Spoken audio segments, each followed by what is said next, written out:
자, 종합소득세 신고서 작성하는 부분 보겠습니다. 중간중간에 설명을 했는데 종합적으로 다시 합니다. 자, 종합소득세 신고서라는 것은요, 해당 과세기간 1월 1일부터 12월 31일까지 종합소득 있는 경우에 뭐죠? 이자부터 해서 배당, 사업, 근로, 연금, 기타 이 종합소득이 있는 경우에는 종합소득세 신고서 작성해서 첨부 서류하고 함께 제출을 해야 됩니다. 그런데 근로소득만 있거나 근로소득 종합소득에 포함합니다. 근로소득만 있거나 아니면 연말정산되는 사업소득만 있는 경우에는 종합소득세 신고하지 않아도 됩니다. 왜? 근로소득이라든가 요거 연말정산되는 사업소득 전부 다가 연말정산으로 끝나버리니까 다만 근로소득, 연금, 연말정산되는 사업소득이라든가 기타 다른 소득 등 여러 가지 2가지 이상의 소득이 있게 되면 그때는 해줘야 돼요. 왜? 각각 신고할 때는 각각의 소득에 대해서 종합소득세 세율을 적용을 했지만 2가지 이상의 소득을 합산하게 되면 종합소득세 세율, 적용되는 세율이 올라갈 수가 있어요. 누진적 세부담. 즉 뭐냐면 6%에서 45%를 적용을 하는데 구간별로 소득 금액이 높으면 높은 세율을 적용을 받아요. 그래서 추가적으로 종합소득세 신고를 해줘야 된다는 얘기입니다. 2가지 이상의 소득이 있을 때는. 자, 이랬을 때 종합소득세 신고서 어떻게 작성을 하느냐 이미 봤던 화면인데 이렇게 쭉 되어 있어요. 소득금액 명세부터 해서 쭉 되어 있고 여기 막 복잡하게 이렇게 쭉 되어 있는데 하나하나 좀 설명을 할게요. 종합소득세 신고서 화면이 이렇게 되어 있어요. 자, 첫 번째 소득금액 명세 탭에서 여기 소득금액이라든가 수익금액이라든가 원천세 뭐 필요경비 이렇게 입력하는 방법을 잠깐 설명을 했지만 여기 이제 본격적으로 이런 부분들 신고 유형부터 선택하는 부분을 설명을 할게요. 자, 신고 유형은 소득세 신고하는 유형입니다. 자기 조정이냐 외부 조정이냐, 그러니까 세무 조정을 할 때 자기 스스로 하는 거냐 아니면 외부에 세무사 등한테 맡겨서 하느냐, 거의 대부분 다 외부 조정이겠죠. 그리고 장부를 간편으로 할 거냐 추계로 할 거냐, 간편으로 할 거냐 또는 장부 기장 없이 추계로 할 거냐, 이 부분은 선택하는 거고요. 비사업자냐 성실신고 대상자냐 분리과세 대상이냐, 이 부분을 선택을 합니다. 자, 해당 사업자의 신고 유형을 선택을 하되 거의 대부분 다 소득이 여러 가지가 많으면 2 이상의 신고 유형에 해당이 될 수가 있다는 얘기예요. 그러면 순서에 따라서 하나만 선택을 해주면 돼. 제일 센 놈이 누구냐면 여러분도 보셨다시피 성실신고 확인 대상자, 얘네들이 제일 세게 가장 강력하게 신고서를 작성해 줘야 되는 놈이에요. 그래서 8번 성실신고 확인 하면 밑에는 쫙 알아서 깁니다. 2번 외부 조정, 그 다음에 자기 조정이고요. 자, 그 다음에 간편장부, 그 다음에 추계, 기준, 추계, 단순 이렇게 되고요. 사업자가 아닐 때 비사업자, 그리고 분리과세, 주택, 임대 소득이 있을 때. 자, 비사업자는 말 그대로 사업자가 아니에요. 사업자가 아니면서 종합소득세 신고 대상자들. 그리고 주택 임대는요, 주택 임대 소득이 있는데 분리과세를 적용하는 경우에 선택을 하고요. 추계 기준, 추계 단순은요, 장부를 기장하지 않고 추계로 신고하는 경우에 선택을 하게 됩니다. 하면 되고요. 제일 센 놈 하나 딱 선택하면 나머지는 알아서 기니까 큰 문제 없어요. 자, 그런데 외부 조정 대상자인데 그거를 자기 조정을 선택을 한다? 그러면 잘못하면 무신고 가산세 적용되니까 그런 거 하지 말라라는 얘기고, 간편장부 대상자는 간편장부 할 수도 있어요. 자기 조정, 외부 조정, 성실신고 확인으로 신고하는 것 다 가능을 해요. 그런데 복식부기 의무자가 간편으로 떨어뜨리거나 추계로 신고하게 되면 무신고 가산세가 적용이 된다라는 거. 여기 간편장부 복식 그리고 뭐 추계하면서 기준경별 단순경별을 할 때는 업종별로 판단하는 기준을 싹 다 일괄적으로 해서 제가 나중에 설명을 드립니다. 일단 여기서는 기본적으로 대략 이런 부분이 있다라는 정도. 자, 여러 사업장에서 발생한 사업소득은요, 당연히 사업장 별도로 다 작성을 해서 합계, 집계를 하는 겁니다. 그래서 신고 유형 코드가 있다면 여러 사업장의 신고 유형 코드 중 하나 이상은 신고 유형과 동일해야 된다는 얘기고, 상단에 여기 상단의 신고 유형은 중간에 신고 유형 코드 여기 코드로 자동으로 분류가 됩니다. 상단의 신고 유형보다 낮은 경우 단계를 신고하는 경우가 있는데 직접 입력해서 수정해도 된다는 얘기입니다. 외부 조정일 때 근데 상단은 외부 조정이야. 근데 나는 요거는 간편 장부야. 뭐 이렇게 할 수 있다라는 겁니다. 이렇게 해서 여러분들이 입력을 해주면 된다는 얘기입니다. 자, 그렇게 되고요. 그 다음에 신고 유형 쭉 돼 있고, 여기 관련 회사 코드 여기 쭉 돼 있는데, 관련 회사 코드란에는 회사 코드를 여기 입력을 하게 돼요. 여기 회사 코드에, 요 회사 코드는, 요 코드가 뭐냐면, 여러분들, 이 세무사랑 프로그램에 있는 요 코드입니다. 요 코드. 즉, 세무사랑 프로그램에 회사 등록해서 코드별로 소득금액, 수익금액을 작성한 이 부분들이 자동적으로 여기다 코드 입력을 해주면 그 코드에 입력된 작성된 조정계산서, 간편장부 소득금액 계산서 및 단순경비율 등등등등 적용한 종합소득세 신고서, 추계소득금액 계산서 등등등 이 자료상에 소득금액 등이 자동적으로 반영이 될 거예요. 이런 부분은 여기다가 관련되는 코드를 입력을 하게 되면 자, 요건 관련해서 코드는 여러분들이 보시면 되고 여기 기장 의무 선택에서 복식이냐 간편이냐 비사업자를 하는데 상단의 기장 의무 여기에 따라서 중간에 요게 기장 의무가 자동으로 분류가 될 거고요. 복식 부기자라고 하더라도 일부 사업장이 간편 사업장이 적용이 될 수가 있어요. 간편 장부로 수정 입력할 수 있는데 기장 의무를 간편 장부 대상자로 선택하고 기장 의무 복식 부기자로 입력을 하게 되면 오류가 발생할 수 있다는 거 여러분들이 나중에 한번 체험을 해보면 알아요. 그리고 여기 종교인 단일 소득이 있는데 이것은 비사업자로서 종교인 소득만 있는 경우에 신고 유형 요거 하는 거고 요 부분 하는 거고요. 대리 구분에 여기 대리 구분이 있나요? 대리 구분에는 뭐예요?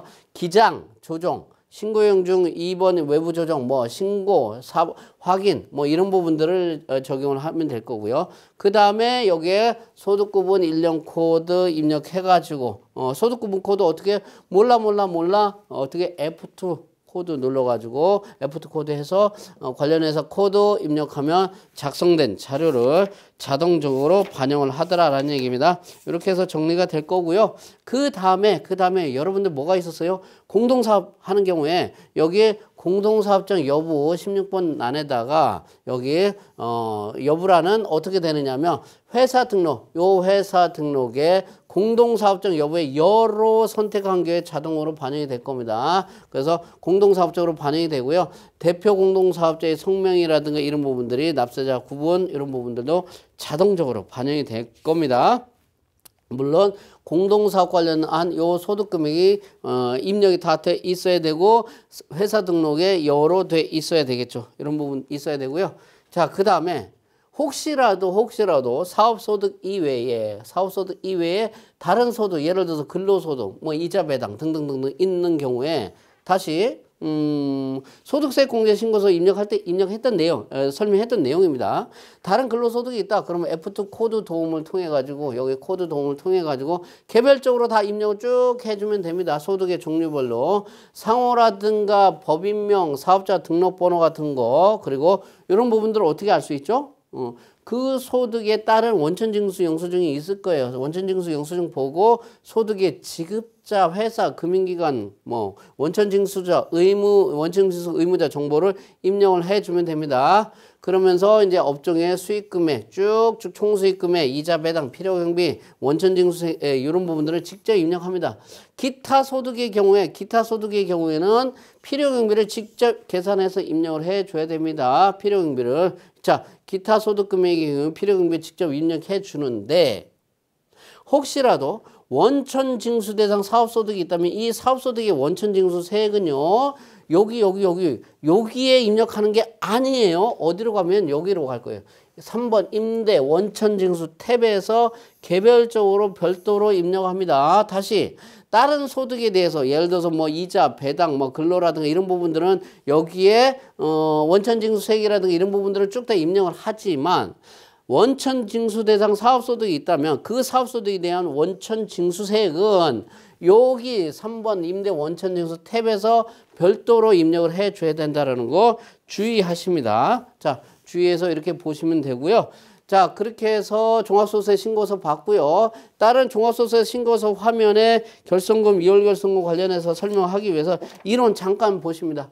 결손금 및 2월 결손금 공제가 있는데, 자, 법인세법에서 봤던 내용하고 거의 똑같은 내용인데, 법인세법과 달리 개인의 소득의 경우에는, 종합소득의 경우에는 여러 가지 소득들이 있다 보니까 결손금, 2월 결손금 공제하는 게 좀 달라요. 그래서 요건 조금 더 주의 있게 보셔야 됩니다. 일단 기본적으로 결손금, 2월 결손금은 이론상 여러분들이 봤던 것처럼 법인세법에서 봤던 내용과 유사합니다. 사업소득 금액을 계산합니다. 그때 자 다시 회계상 수익에서 비용을 빼가지고 이익 계산하는 것처럼 세법상 총수익 금액, 법인세법에서는 입금이었죠. 소득세법 지금 하고 있어요. 그래서 총수익 금액에서 필요경비를 차감을 해서 계산을 하는데, 마찬가지로 사업소득 금액 계산할 때도 회계상의 수익에서 비용을 뺀 이익, 당기순이익을 끌고 와서 총수익 금액 산입, 총수익 금액 불산입, 필요경비 산입, 필요경비 불산입하는 세무조정을 통해서 사업소득금액을 계산을 할 거예요. 세무조정을 통해서. 그것은 법인세법에서 봤던 내용과 똑같아요. 자, 그랬을 때 소득세법도 마찬가지로 총수익 금액보다 필요경비가 더 많으면, 즉 필요경비가 총수익 금액을 초과하면 그때 초과하는 금액을 마치 수익보다 비용이 큰 거, 손실 났다고 하는 것처럼 세법상은 결손금이라고 얘기한다고 했어요. 그런데 소득세법의 경우는 이자, 배당, 사업, 근로, 연금, 기타 6가지 소득이 있다고 했을 때 이자와 배당 소득은 결손금이 나올 여지가 없어요. 왜? 필요경비를 인정하지 않기 때문에. 이자 배당소득 금액은 필요경비 인정하지 않아요. 오히려 배당소득은 배당소득에다가 그로서 금액을 합산하는, 오히려 배당소득 금액이 늘어나는 상황이 발생하지, 필요경비가 인정이 되지 않다 보니까 결손금이라는 개념이 성립이 되지 않아요. 근로소득이라든가 연금소득에 대해서는요, 필요경비적 성격을 근로소득공제, 연금소득공제액을 적용을 합니다. 그런데 근로소득공제라든가 연금소득공제가 필요경비적 성격이긴 하지만 근로소득 총수익금액, 연금소득 총수익금액을 한도로 해가지고 일정 비율만큼만 공제하다 보니까 마찬가지로 근로소득이라든가 연금소득에 대해서도 결손금이 발생할 여지가 전혀 없어요.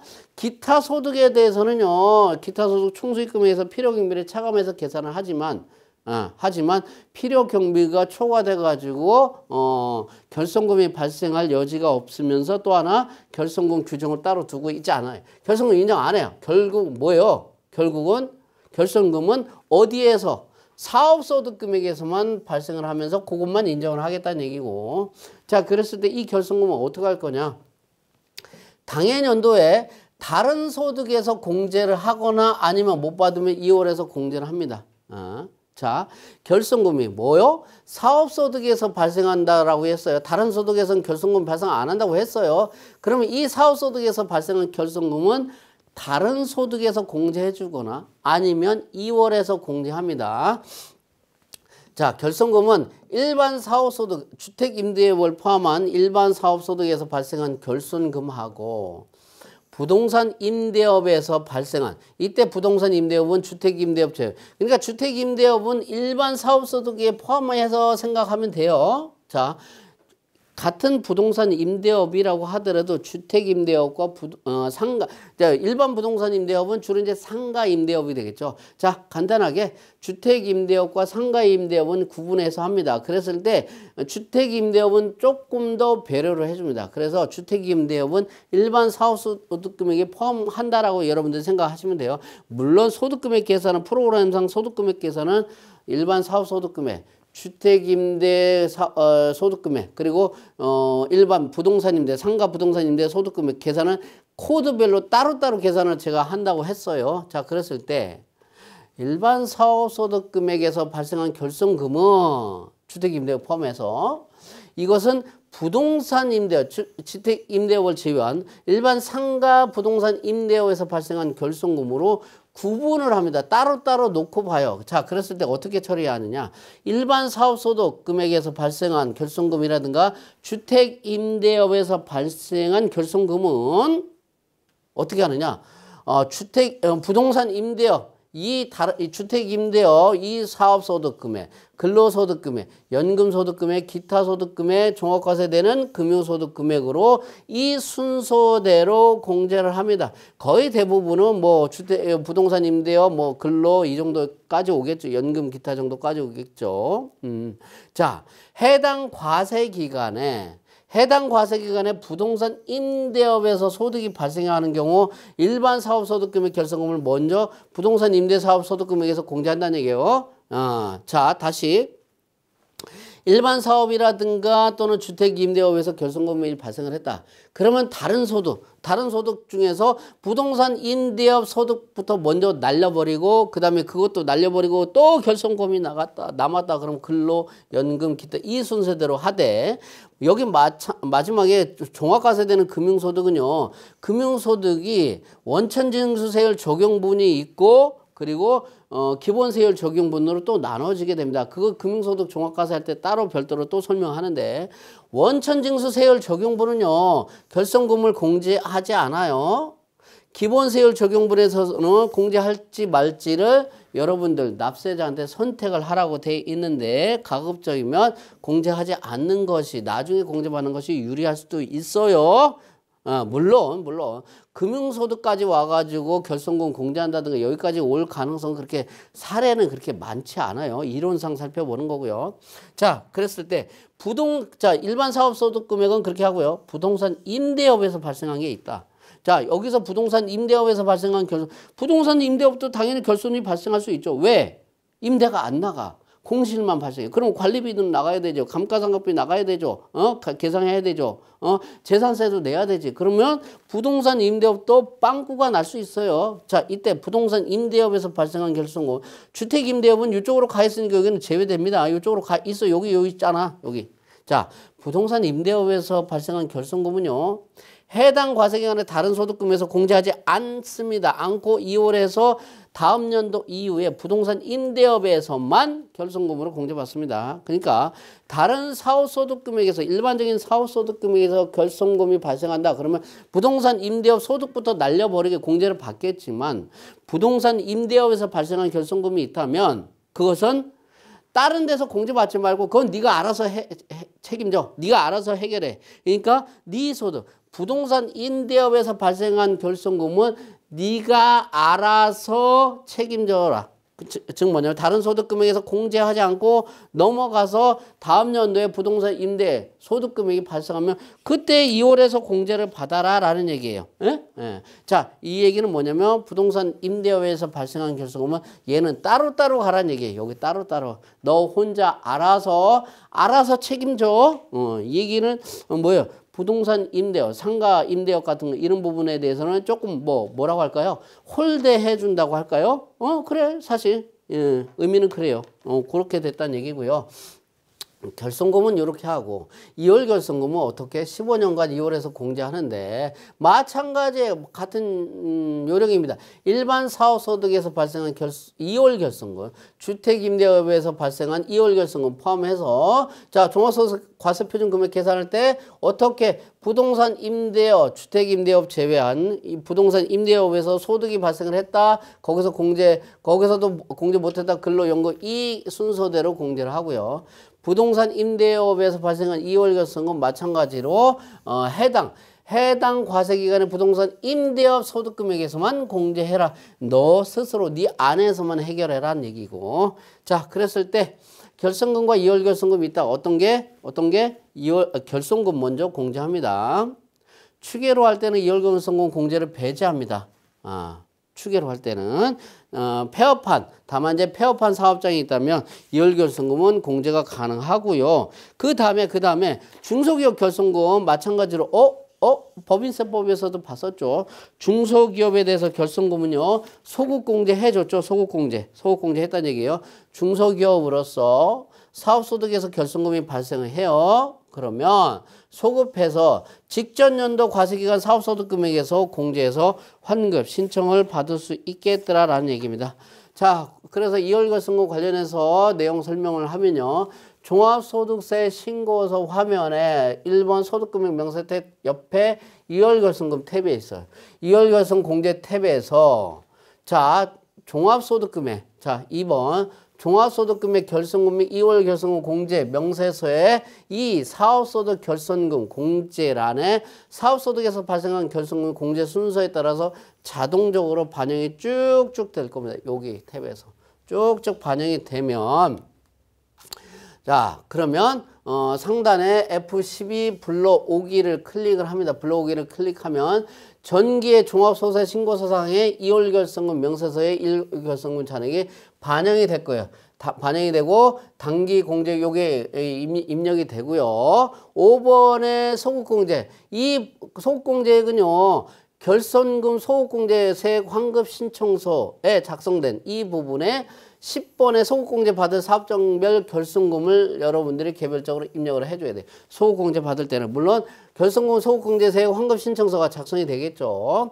자, 그 밖에 공제액란은 이월결손금을 자산 수중이라든가 채무 면제기로 보존, 충당하는 경우 해당 금액을 입력하는데 실질적으로 이런 사례가 발생할 가능성은 별로 없을 거예요. 그러니까 단기 공제 그리고 소급공제액 정도 반영을 해주면 된다는 얘기고 자, 종합소득금액 결손금 2월 결손금 공제 명세서상에 2월 결손금 공제 금액이 있죠. 여기에 사업소득 공제금액, 부동산 임대 공제금액 이런 부분들이 쭉 어떤 순서로 공제 순서에 따라서 자동적으로 반영이 쭉 될 겁니다. 반영이 될 거고요. 자, 소급공제 결손금 소급공제세액 환급 신청서란에 소급공제 받을 결손금, 요 사업장별 결손금, 요 금액을 종합소득세 신고서 2월 결손금 공제 탭이 소급공제액을 요거 금액을 해당 금액을 입력을 해 주더라는 얘기예요. 그렇게 해서 입력을 해 주게 되면 앞서 여기다가 입력을 딱 해 준다는 얘기예요. 그러면 결손금 소급공제 관련된 이 부분이 반영이 되고요. 여기까지 했다가 잠깐 쉬었다가 나머지 부분 보도록 하겠습니다.